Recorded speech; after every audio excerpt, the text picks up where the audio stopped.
क्योंकि जितने भी दुख, तकलीफ, पीड़ाएं, अपमान, मान, लाभ, हानि, यश, अपयश, जन्म या मृत्यु, ये जितने भी कार्यक्रम हो रहे हैं ये सारे के सारे प्रारब्धवश हो रहे हैं, पिछले जन्म में हमारे द्वारा किए गए कर्मों के कारण हो रहे हैं। हम इनको क्षीण कर सकते हैं परमात्मा के सत्संग से, कीर्तन से, भगवान के नाम से और सेवा से भी हम इसको काफ़ी हद तक क्षीण कर सकते हैं, कम कर सकते हैं। लेकिन पूर्णतया इनको हम साफ नहीं कर सकते। कोई कहे कि जब मैं पूर्णतया इसको मिटा दूं तो ऐसा संभव नहीं है, क्योंकि बहुत सारे सिद्ध हुए हैं, बहुत सारे संत हुए हैं, बहुत सारे ऋषि हुए हैं।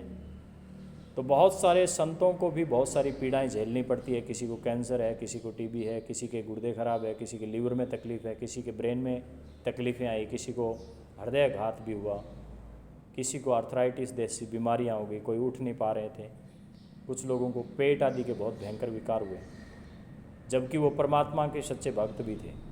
तो यहाँ पर ये चरितार्थ होता है कि दुख, तकलीफ, पीड़ाएं जितनी भी आती है ये हमारे प्रारब्धवश आती है। जिस प्रकार से वर्तमान काल में विज्ञान मानता है कि अगर किसी के माता पिता को शुगर है तो उसके बच्चों को शुगर होने की संभावना बढ़ जाती है, कैंसर है तो कैंसर होने की संभावना बढ़ जाती है। इसी प्रकार से हमारे माता पिता का भी हमारे ऊपर प्रभाव पड़ता है, हमारे संस्कारों का भी प्रभाव पड़ता है। तो परमात्मा हमें सद्बुद्धि प्रदान करे जिससे कि हम इन पापों को क्षीण कर सकें, हमारा यह जीवन अच्छा हो, इस जीवन में हम सत्कर्म कर सकें। हम जो भी काम करते हैं, चाहे गृहस्थ का काम करते हैं, चाहे हम नौकरी करते हैं, चाहे व्यापार करते हैं, उन हर एक कर्म में हम किसी का भी अपमान नहीं करेंगे, तिरस्कार नहीं करेंगे, घृणा नहीं करेंगे, द्वेष नहीं करेंगे, कहीं पर भी हमारा राग नहीं, कहीं पर भी हमारा मोह नहीं। तो हम उस परमात्मा की सच्ची आराधना करते हैं। चाहे आप मंदिर जाएं, चाहे ना जाएं, चाहे आप पूजा करें, चाहे ना करें, चाहे व्रत करें, चाहे ना करें, यदि आप आत्मा से पूरी तरह से शुद्ध हैं, सात्विक हैं और चेष्टाओं से भी और कर्म से भी और विचारों से भी, अपनी पांचों ज्ञानेंद्रियां, पांचों कर्मणेंद्रियां और पांचों इनकी तन मात्राएँ, शब्द, स्पर्श, रूप, रस, गंध, इनसे अगर आप ठीक हैं तो फिर परमात्मा आप पर कृपा करते हैं। तो परमात्मा ने अभी हमें जो मनुष्य का जन्म दिया है उसके लिए उस परमात्मा का शुक्रिया, क्योंकि इस जन्म में बहुत सारे कुत्ते हैं, बहुत सारी बिल्ली है, बहुत सारे तरह तरह के जानवर, बकरी, भेड़, सियार, कोई बिल्कुल ही नाड़ी के कीड़े बने हुए हैं, कुछ कीट पतंग बने हुए हैं जिनका जीवन बहुत कष्टमय है, कुछ छिपकली आदि, कुछ सरीसृप जिनके पैर आदि नहीं हैं, कुछ बिल्कुल ही अन्य तरह के जल जीव बने हुए हैं, कोई आकाश के जीव बने हुए हैं, कुछ धरती के जीव बने हुए हैं, कोई पत्थरों में रह रहे हैं, कुछ कांटों में रह रहे हैं, कुछ दलदल में रह रहे हैं। तो परमात्मा ने हमें मनुष्य बनाया जिसमें ज्ञान है, बुद्धि है, विवेक है और शरीर भी ऐसा है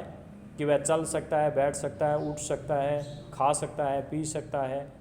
काम कर सकता है, बातें कर सकता है। ये सारा कार्यक्रम परमात्मा ने मनुष्य के साथ में अच्छा जोड़ा है। तो परमात्मा का इसके लिए कोटि कोटि धन्यवाद। परमात्मा ने जो अन्न दिया है, जल दिया है, वायु दी है, आकाश दिया है, पृथ्वी दी है, क्योंकि इनके बिना शरीर नहीं चल सकता और बहुत सारे लोगों के पास ये भी नहीं है। कुछ जल के बिना बहुत पीड़ित हैं, दूर दराज के क्षेत्रों में रहते हैं, एक एक बाल्टी जल के लिए, एक एक लोटे जल के लिए बड़े त्राहिमाम हो रखे हैं।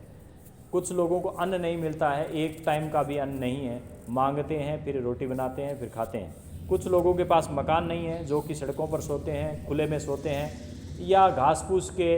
टीन टप्पर बना करके उनमें बेचारे अपना जीवन यापन करते हैं, जो कि बरसात में, आंधी में, तूफान में जल जाते हैं, ख़त्म हो जाते हैं, फिर वापस वो उनको बनाते हैं।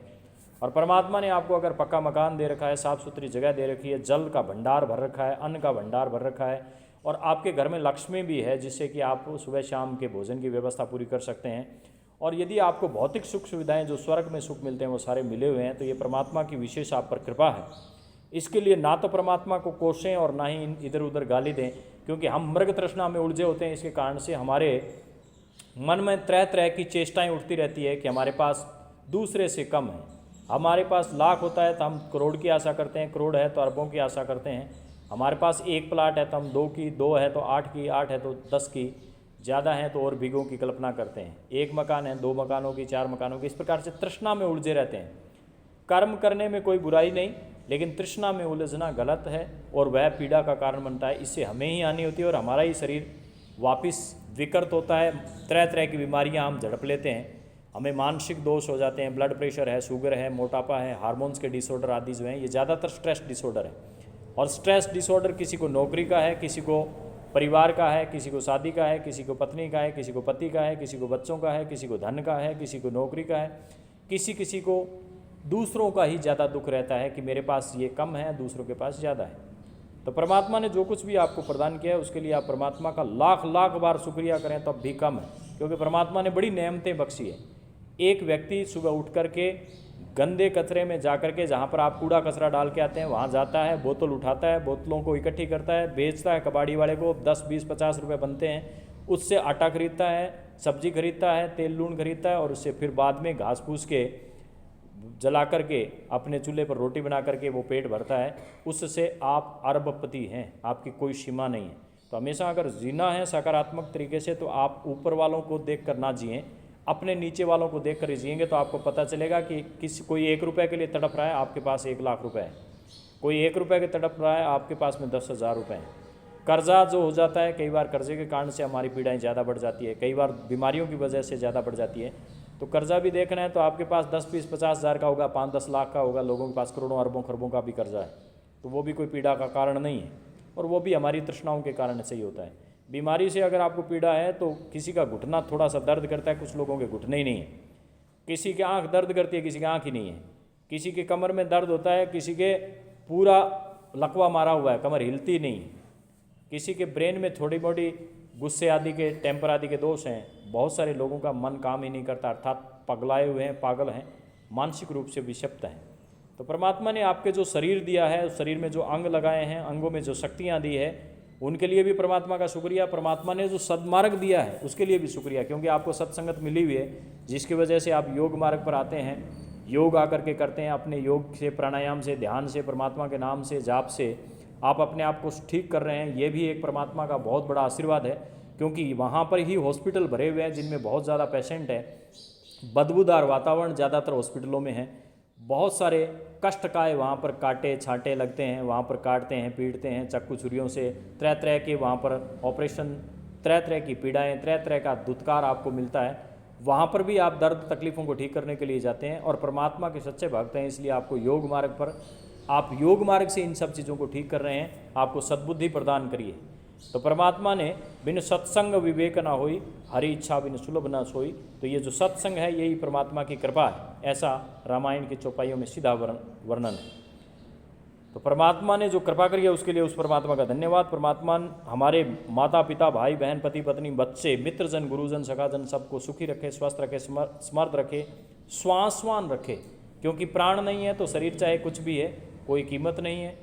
तो परमात्मा उन सबको स्वस्थ रखे जिनसे, जो हमारे दुख में दुखी होते हैं और जो हमारे सुख में सुखी होते हैं, क्योंकि जो दूर रह करके भी हमारे लिए कामनाएं करते हैं, हमारे लिए पीड़ित होते हैं, परमात्मा उन सबको श्वास बख्शे, समृद्धि बख्शे, स्वास्थ्य बख्शे। वो चाहे हमारे माता पिता, भाई बहन, पति पत्नी, बच्चे, या फिर मित्रजन, गुरुजन, या फिर छोटे मोटे लोक देवता, या फिर दिव्य शक्तियाँ, महात्मा, ये जो भी आपके लिए बार बार सामूहिक रूप से जब करते हैं कि सबका सर्वे भवन्तु सुखिना, सर्वे सन्तु निरामया, तो सबके लिए जो वो कल्याण की कामनाएं करते हैं, उन संतों के लिए भी आपका शुक्रिया बनता है। परमात्मा उनको भी स्वस्थ रखे। हमारे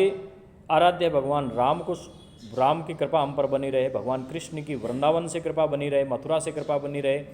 राधा जी की बरसाना से कृपा बनी रहे, अयोध्या से भगवान राम की कृपा बनी रहे, कैलाश पर्वत से भगवान शिव की कृपा बनी रहे, और गंगा नदी की हरिद्वार से कृपा बनी रहे, और यमुना नदी की जो है वृंदावन से कृपा बनी रहे, सरयू नदी की अयोध्या से कृपा बनी रहे। समस्त नदियाँ, समस्त देव, समस्त ऋषि, समस्त शक्तियाँ हम सबको कृपा का पात्र माने, आशीर्वाद प्रदान करें और सन्मार्ग पर लगाए। इसी कामना के साथ आज का दिन शुभ हो, मंगलमय हो, कल्याणकारी हो, क्रांतिकारी हो, शुभ्रांतकारी हो। जय हिंद, जय भारत।